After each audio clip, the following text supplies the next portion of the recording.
सुप्रभात बच्चों, कैसे हैं आप लोग? आशा है कुशल पूर्वक होंगे।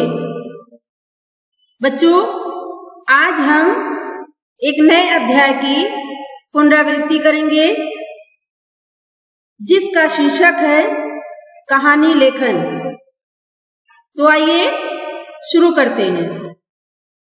बच्चों, सबसे पहले हम ये जानते हैं कि कहानी लेखन क्या है और इसे लिखते समय किन किन बातों का ध्यान में रखना आवश्यक है।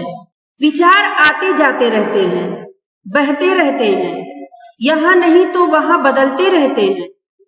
कल दूसरे थे, आज दूसरे हैं, परसों दूसरे होंगे, लेकिन पंचतंत्र कहानियां बनी रहती हैं, हट सकती हैं पर मिटती नहीं हैं। इन्हें हटाना हो तो नई कहानी कहनी पड़ती है और ये काम कतई आसान नहीं है। बच्चे कहानी सुनना और पढ़ना बहुत पसंद करते हैं। उनके लिए मनोरंजन का प्रमुख साधन कहानियां ही हैं।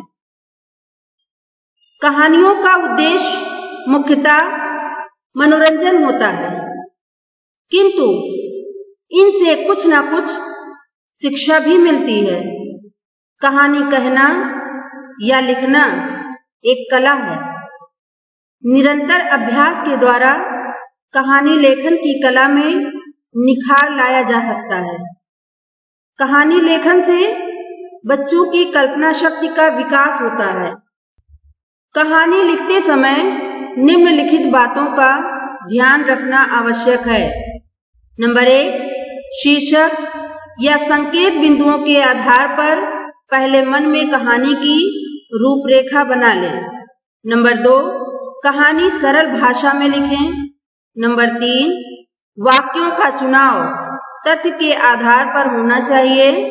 नंबर 4, शब्दों का चुनाव सटीक होने चाहिए। नंबर 5, रोचक घटनाओं का समावेश करें।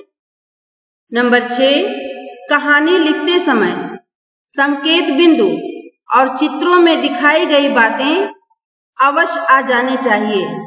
नंबर 7, कहानी से मिलने वाली शिक्षा अवश्य लिखें। तो बच्चों, अब आप समझ ही गए होंगे कि कहानी लेखन क्या है और इसे कैसे लिखा जाता है।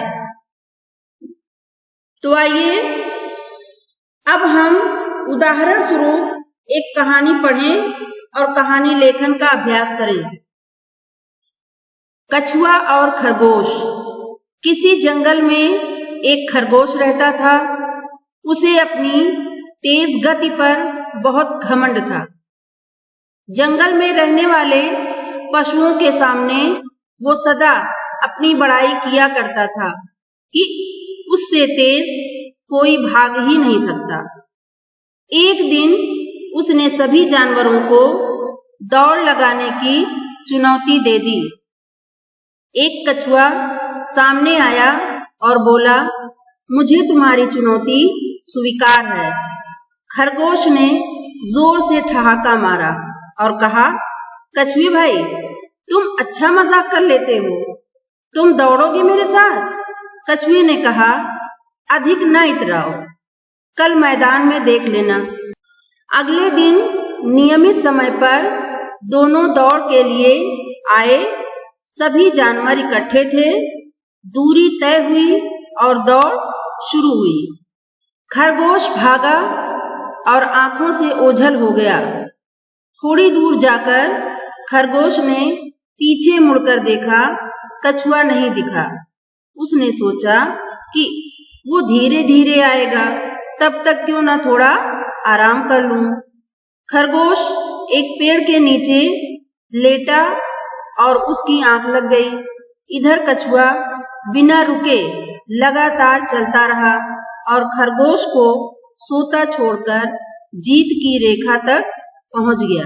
बच्चों, इस कहानी से हमें यह शिक्षा मिलती है कि सतत प्रयत्न करने वाला सदा विजयी होता है। गृहकार।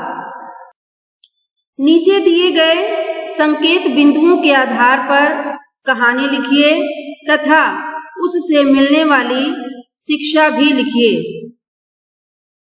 कहानी का शीर्षक है एकता में बल। धन्यवाद।